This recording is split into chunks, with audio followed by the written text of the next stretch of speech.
જય શ્રી કૃષ્ણ બાળકો, કેમ છો બધા? મજામાં તો છો ને? હું પણ મજામાં છું. તો ચાલો આજે આપણે એક સરસ મજાની વાર્તા સાંભળીએ. બાળકો, વાર્તાનું નામ છે માર્કંડેય. એક ઋષિ હતા. એમનું નામ હતું મૃકુંડ ઋષિ. આ મૃકુંડ ઋષિ વનની અંદર તપસ્વી જીવન જીવતા હતા. એમના પત્નીનું નામ હતું મરુત્વતી. ઘણા લાંબા સમય સુધી એમની સંતાન પ્રાપ્તિ ન હતી. પુત્ર પ્રાપ્તિની ઝંખના સાથે ભગવાન શિવજીને પ્રસન્ન કરવા મૃકુંડ ઋષિએ વર્ષો સુધી આકરું તપ કર્યું. અંતે એમનું તપ ફળ્યું. શિવજીએ દિવ્ય દર્શન આપ્યા. એમણે કહ્યું, હું તમારી ભક્તિથી પ્રસન્ન થયો છું. તમારી ઈચ્છા પ્રમાણે વરદાન માગો. મૃકુંડના આનંદનો પાર ન રહ્યો. એમણે શિવજીને નમ્ર ભાવે પ્રાર્થના કરી, હે પ્રભુ, હું નિસંતાન છું, મને પુત્ર પ્રાપ્ત થાઓ. શિવજીએ કહ્યું, હે ઋષિ, તમે ગુણવાન, સાણો, પવિત્ર 16 વર્ષના આયુષ્યવાળો પુત્ર ઈચ્છો છો કે મૂર્ખ અને દુષ્ટ બુદ્ધિવાળો દીર્ઘજીવી પુત્ર ઈચ્છો છો? શિવજીએ આપેલા વિકલ્પની પસંદગીમાં તેઓ જરાય ખચકાયા નહીં. એમણે નિર્માલ્ય પુત્રની ઝંખના ન હતી. તેમણે તો અલ્પજીવી પણ જેના માટે ગર્વ અનુભવી શકાય ને એવા પુત્રની માગણી કરી. ભગવાન શિવે પોતાના ભક્તિની વિનંતી સાંભળી અને એવું જ વરદાન આપ્યું અને અંતર્ધ્યાન થઈ ગયા. થોડા સમય પછી મરુત્વતીએ એક પુત્રને જન્મ આપ્યો. નવજાત પુત્રને જોઈ દંપતીનું જીવન તો આનંદમય બની ગયું. એમણે પુત્રનું નામ માર્કંડેય રાખ્યું. માર્કંડેય 5 વર્ષના થયા ને ત્યારે મૃકુંડ ઋષિએ તેમને અભ્યાસની વ્યવસ્થા કરી. બાળપણમાં જ માર્કંડેયે વેદો, શાસ્ત્રો પર પ્રભુત્વ મેળવી લીધું. તેમની વિનમ્રતા અને વિવેકને લીધે તેઓ ગુરુના પ્રિય શિષ્ય બની ગયા હતા. માર્કંડેયને બધા લોકો બહુ પ્રેમથી વહાલ કરતા હતા. 12 વર્ષની ઉંમરે એમના માતા પિતાએ તેમને યજ્ઞોપવિત સંસ્કાર કર્યા અને તેમને ગૂઢ ગાયત્રી મંત્રની દીક્ષા આપવામાં આવી. હવેથી તો માર્કંડેય નિયમિત રોજ ધ્યાન, સંધ્યાવંદન કરતા હતા. એમના મા બાપ અને વડીલો એમના પવિત્ર કાર્યથી ખૂબ ખુશ હતા. પોતાના વિનમ્ર વર્તન અને દેખાવડા રૂપથી તેઓ સૌને ખુશ રાખતા. એમના દિવસો સુખેથી વહી જતા હતા, પરંતુ માતા પિતાના અંતરમાં ગ્લાનિ રહેતી હતી. જ્યારે તેઓ પોતાના પુત્ર તરફ જોતા ને ત્યારે તેના ચહેરા પર વિષાદના વાદળ છવાઈ જતા. તે અલ્પ આયુષ્ય લઈને આવ્યો છે એમ માર્કંડેયને પણ તેઓ કહી શકતા ન હતા. 16મું વર્ષ ઝડપથી આવી ગયું. પોતાના વિષાદની લાગણી પર સંયમ ન રાખી શકતા તેઓ બંને એક દિવસ પુત્રની સામે રડી પડ્યા. માર્કંડેયને આશ્ચર્ય થયું. તેમણે માતા પિતાને વિષાદનું કારણ પૂછ્યું. આંખમાં આંસુની ધાર સાથે મૃકુંડોએ કહ્યું, હે પુત્ર, શિવના વરદાન પ્રમાણે તું 16 વર્ષ સુધી જીવીશ. અમે કેમ સહન કરી શકીએ?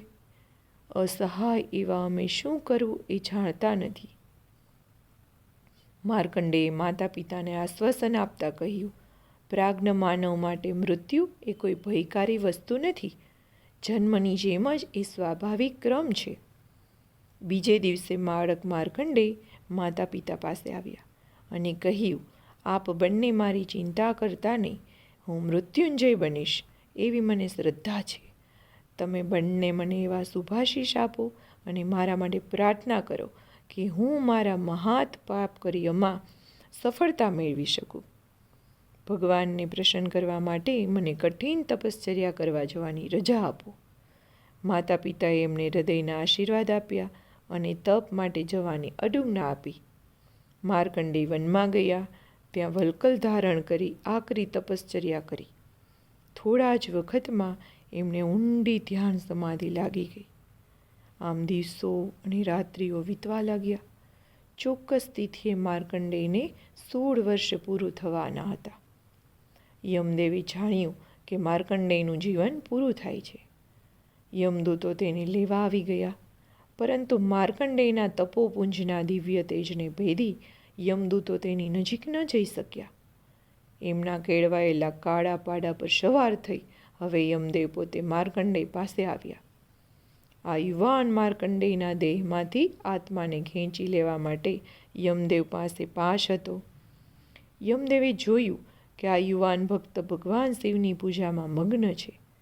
મૃત્યુના દેવતા તરીકેનું પોતાનું કર્તવ્ય પૂરું કરવા માટે યમદેવ માર્કંડેયની શિવ પૂજા પૂર્ણ થવા દઈ શકે એવું ન હતા. પોતાના 16 વર્ષ પૂરા કરનાર માર્કંડેયને એક ક્ષણ માટે પણ તે જીવતા રહી દેવા તૈયાર ન હતા. માર્કંડેયના તપોબળ, પવિત્રતા અને શિવ ભક્તિના ગુણોને લીધે સામાન્ય રીતે અદૃશ્ય રૂપે રહેતા યમદેવે આ વખતે સાક્ષાત રૂપે દેખાવું પડ્યું. યમદેવે માર્કંડેય પર પોતાનો મૃત્યુપાશ ફેંક્યો અને માર્કંડેયના ગળાની અને શિવલિંગની આસપાસ વીંટળાઈ ગયો. એકાએક શિવલિંગના 2 ભાગ થઈ ગયા અને એમાંથી ત્રિશૂલધારી શિવજી બહાર આવ્યા. પોતાના પનોતા પુત્રને બચાવવા ભગવાન શિવે યમને એક બાજુએ હડસેલીને હણી નાખ્યા. આ દિવસથી શિવજી મૃત્યુંજય અને કાલાકાલ એવા 2 નામ સાથે જાણીતા થયા.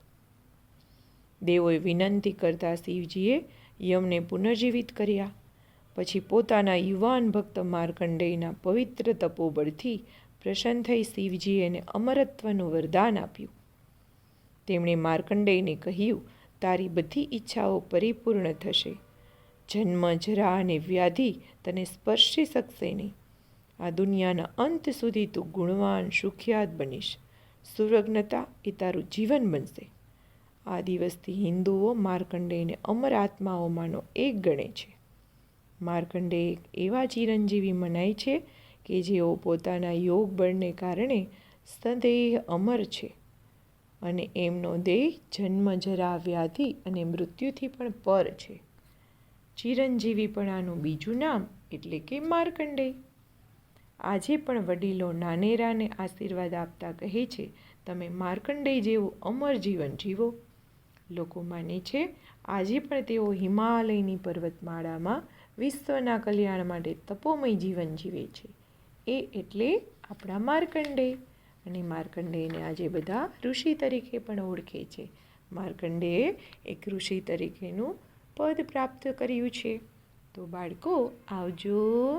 જય શ્રી કૃષ્ણ. વાર્તા થઈ ગઈ પૂરી, બાળકોની મજા પડી. ચાલો જઈએ પોટી, નિંદર આવી પહોંચી. કાલે મળીશું ફરી વાર્તા લઈને નવી. તો બાળકો આવજો. જય શ્રી કૃષ્ણ.